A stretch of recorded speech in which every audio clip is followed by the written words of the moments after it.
So what is the difference between someone at a mindset level who goes out and makes a fantastic impression, and then someone over here who, because of the way they're thinking about conversations, even though they might have all the tactics down, their mindset betrays them, and the impression they leave is a negative one? Well, one of the answers could be that the second person goes into interactions thinking, how can I impress this person? How can I make them like me? This mindset is really common. My clients run into this situation all the time because of the arenas they happen to be in. Now, one of two things happen when you go into an arena or a conversation with this I need to impress them mindset. One, I'm sure you've encountered this yourself. You enter a conversation with someone who quickly and completely dominates the conversation. And they try so hard to cram all the cool things about them right into that conversation. All their knowledge, all their expertise, the people they know. And it quickly becomes all about them. And they hold you hostage in the conversation because they really want to impress you. I bring it up because although we see this trait in others, we don't always see it in ourselves.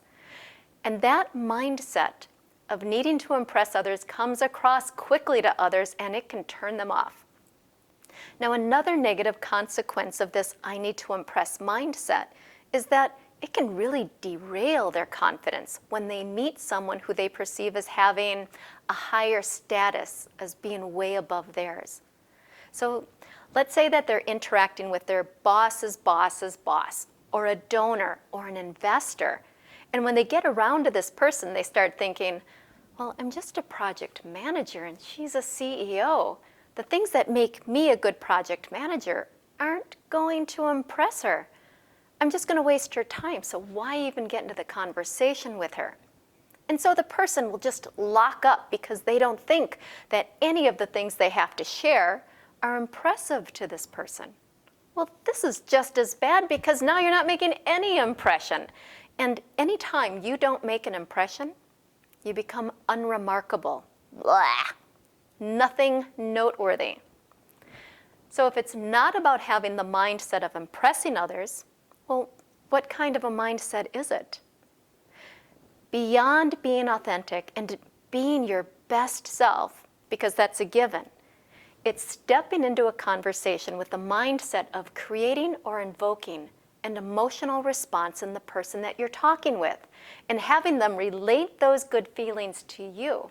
Because I said earlier, people might not remember what you talked about, but they will always remember how you made them feel. For example, when I first meet someone, I strive to make them feel valued, cherished, and safe.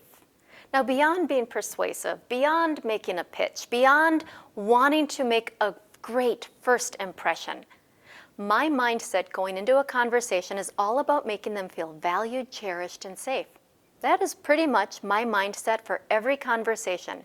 And it can be left right there, knowing that whatever the outcome of the conversation, they left that conversation feeling good. Now, can this mindset also make me more persuasive in a conversation?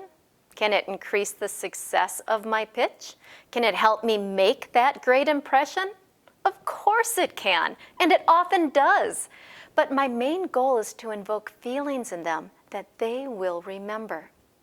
Now, we are all emotional creatures, and people will decide if they want to like you, be friends with you, work with you, hire you, buy from you, book you, or date you, based on how you make them feel.